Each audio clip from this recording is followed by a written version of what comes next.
95 जुन्नर विधानसभा मतदारसंघाचा मी डॉक्टर सुनील शेळके, तहसीलदार तथा सहाय्यक निवडणूक निर्णय अधिकारी आहे।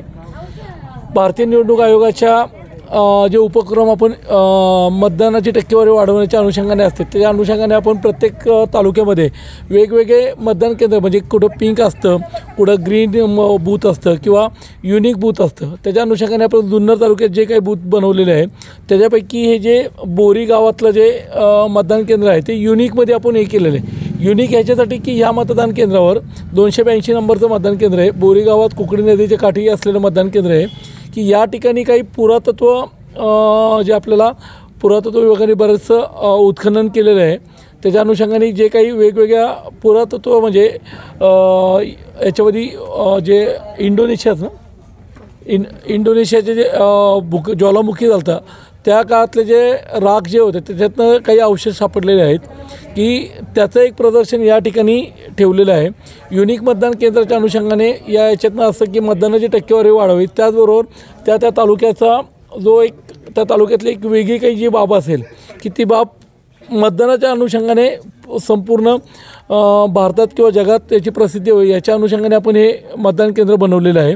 तर त्याच्या बाबतीत आता या ठिकाणी जे मतदान केंद्र बनवलेले आहे की त्यामध्ये जे प्रदर्शन लावलेलं आहे, असे तालुक्यामध्ये किती मतदान केंद्र आहे? असे आपल्याकडे 5 मतदान केंद्र आपण बनवलेले आहे। त्यामध्ये सावरगावमध्ये एक आहे आणि 3 मतदान केंद्र आपण, एक महिला मतदान केंद्र आहे, एक ग्रीन मतदान केंद्र आहे आणि सावरगावमधलं आपण शिवनेरी इथं जो किल्ल्याची प्रतिकृती असं आपण सावरगावमध्ये बनवलेलं आहे।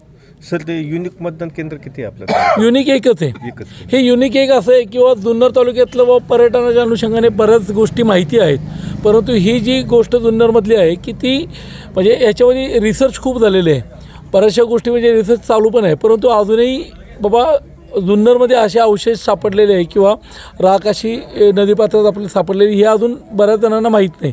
त्याच्या अनुषंगाने आम्ही हे चॉईस केलं होतं की बाबा ह्याच्या अनुषंगाने ही पण माहिती बाबा पर्यटन, जुन्नर तालुका जो पर्यटन तालुका आहे त्या अनुषंगाने ही जी त्याचा माइलस्टोन आहे हा माइलस्टोनही लोकांपर्यंत जावा, ह्याला प्रसिद्धी मिळावी या अनुषंगाने आम्ही युनिक मतदान केंद्र इथे केलेलं आहे। तर जसा जुन्नरला शिवजन्मभूमीचा वारसा लाभला तसाच बोरी बुद्रुक या गावाला अतिशय जुना लाखो वर्षांचा इतिहास लाभलेला आहे।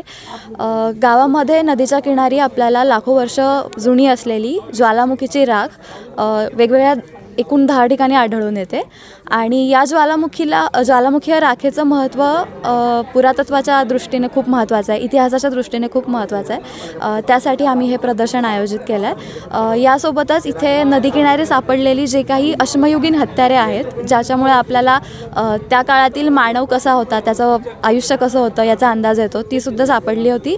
त्याचंही एक प्रदर्शन या ठिकाणी भरवण्यात आलेलं आहे। त्याचसोबत गावामध्ये जे काही सातवाहनकालीन असेल किंवा नंतरच्या काळातल्या वेगवेगळ्या गोष्टी असतील, पुरातन गोष्टी असतील ज्या वारशाच्या दृष्टीने अतिशय महत्त्वाच्या आहेत, ज्यांचं संवर्धन होणं गरजेचं आहे आणि त्याची माहिती लोकांपर्यंत पोहोचणंही गरजेचं आहे, अशा सर्व गोष्टींचं प्रदर्शन आम्ही इथं मांडलेलं आहे आणि या प्रदर्शनाला आम्हाला प्रतिसादही चांगला मिळतो आहे। लोक मतदान केल्यानंतर प्रदर्शन बघायला येतात आणि माहिती जाणून घ्यायचा प्रयत्न करतात।